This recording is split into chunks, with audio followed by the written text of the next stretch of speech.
Fala galera, vamos aí para o nosso último vídeo sobre espelhos planos. Hoje a gente vai falar de translação de espelho, certo? E associação de espelhos também. Bom, vamos começar aí pela translação. Para transladar um espelho, o que significa transladar um espelho? É mudar o espelho de posição. Então, o objeto vai ser fixo, quem está se movendo nesse caso aqui agora é o espelho. Eu tenho aqui um objeto, tudo bem? E colocado a uma certa distância dele, eu tenho um espelho.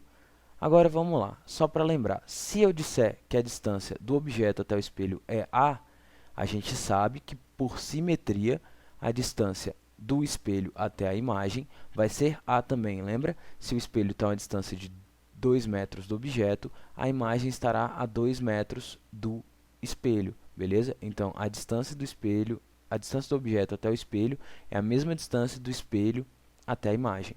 Vamos lá. Agora o que acontece? Eu digo que eu vou mover esse espelho a uma distância d, certo? Ele estava nessa posição, eu vou colocar ele nessa posição aqui agora. Então como é que fica? O objeto continua parado ali, eu vou mover o espelho uma distância d.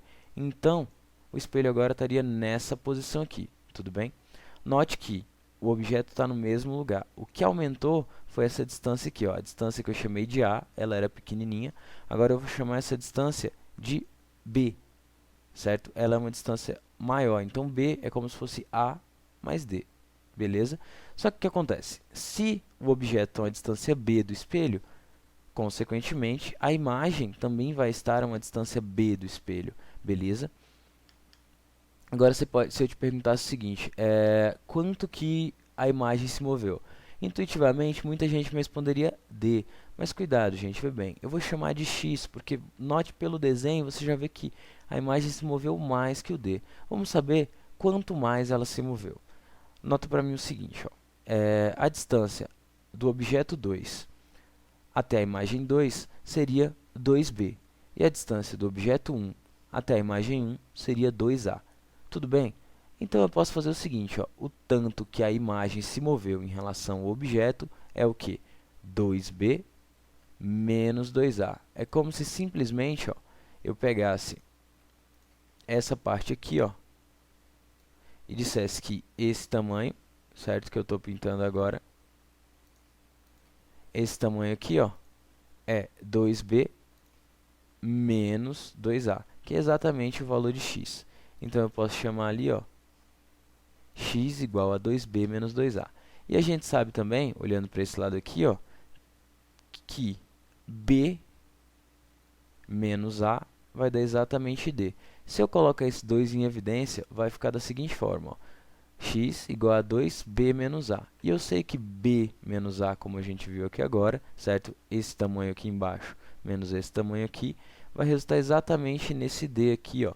Se a gente traça uma reta aqui e outra reta aqui, você sabe que se você subtrair a de b, sobra exatamente o d. Então, se tiver b menos a, eu vou colocar d, e a gente vai ter o seguinte, x igual a 2d. Então, olha que interessante. O tanto que a imagem se moveu é o dobro do que o espelho se moveu. Então, é o seguinte, ó, a imagem vai se distanciar do objeto sempre o dobro do que o espelho se distancia. Se, por exemplo, a imagem se, por exemplo, o espelho se distanciasse 1 metro do objeto, a imagem se distanciaria exatos 2 metros, que é exatamente o dobro. Beleza, galera? Vamos só olhar aqui, então, para as características da translação de espelhos, para vocês poderem anotar aí. Ó. Primeiro, a gente sabe que a imagem se move sempre no mesmo sentido do espelho. Como assim? A gente viu ali que o espelho foi movido da esquerda para a direita e a imagem também se moveu da esquerda para a direita. Então é exatamente isso. Se o espelho se distancia num sentido, a imagem vai se distanciar nesse mesmo sentido, beleza? Aqui o que a gente viu, a imagem se distancia do objeto sempre o dobro do que o espelho se distanciou desse mesmo objeto. Lembrando, a translação de espelho, o objeto fica fixo e quem se move é o espelho. Se o espelho se move 2 metros, a imagem se move 4. Se o espelho se move 4 metros, a imagem se move 8. Sempre o dobro. A imagem sempre vai se mover o dobro do que o espelho. Tudo bem? E por fim, a gente tem aqui a velocidade da imagem é o dobro da do espelho. Como assim, ó? O tempo de movimentação, imagina lá, o objeto está parado e o espelho começa a se mover. Enquanto o espelho se move, a imagem também se move. Quando o espelho para de se mover, a imagem para de se mover. Então, os dois vão se mover durante o mesmo tempo. Só que a imagem percorre o dobro da distância. Aí a gente tem aquela relação: velocidade é igual ao espaço percorrido, ΔS, sobre o tempo, ΔT.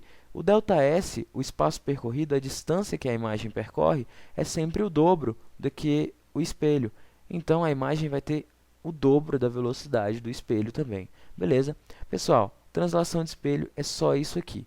Vamos dar uma olhada agora para associação de espelhos, beleza? Associação de espelhos, a ideia é a seguinte.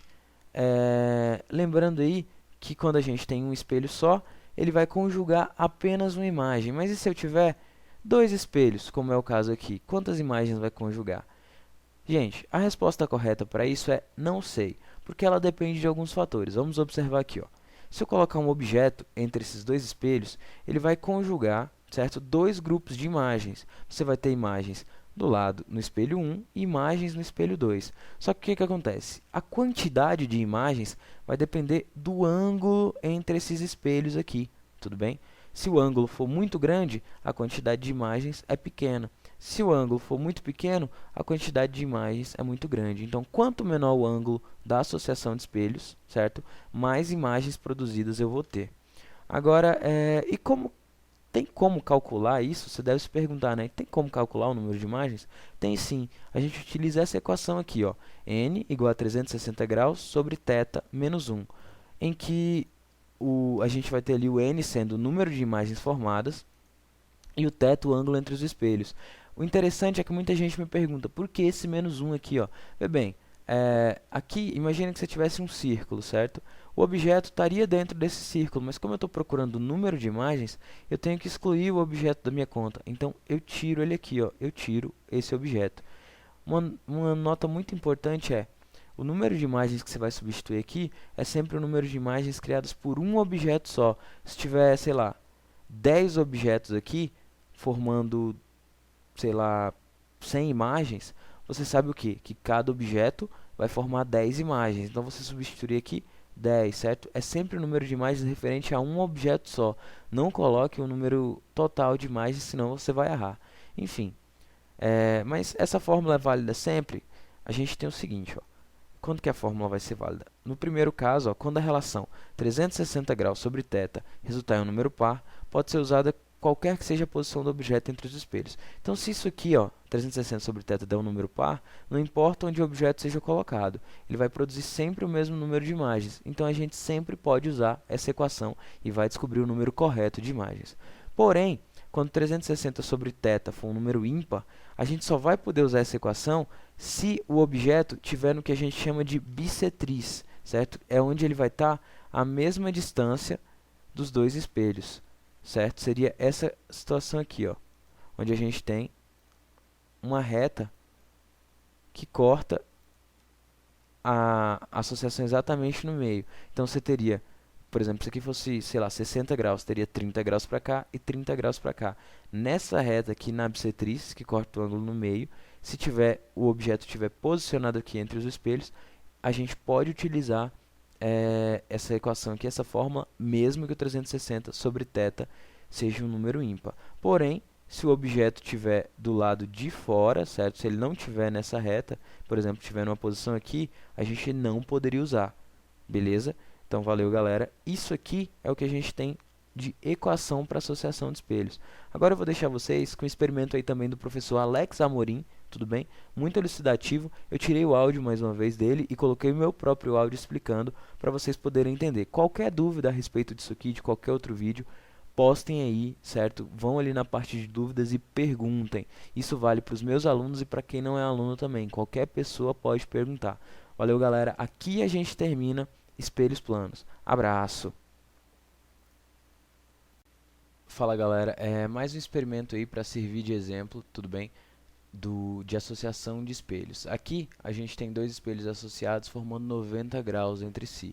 E você pode notar que são formadas três imagens. Se você utilizar a equação, depois eu acho uma boa que você utilize, você vai ver que são formadas sempre três imagens. Mas vamos lá.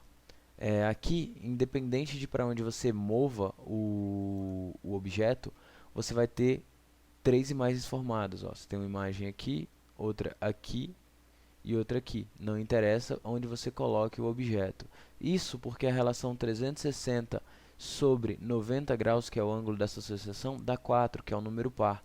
Então você pode colocar ele em qualquer lugar entre os dois espelhos, que o número de imagens formadas vai ser sempre o mesmo. Por isso que a equação é válida para qualquer lugar onde esteja o objeto. Agora, aqui ele está fazendo ali de diminuir a angulação. Agora a angulação colocada foi de 45 graus e se recoloca o objeto no meio.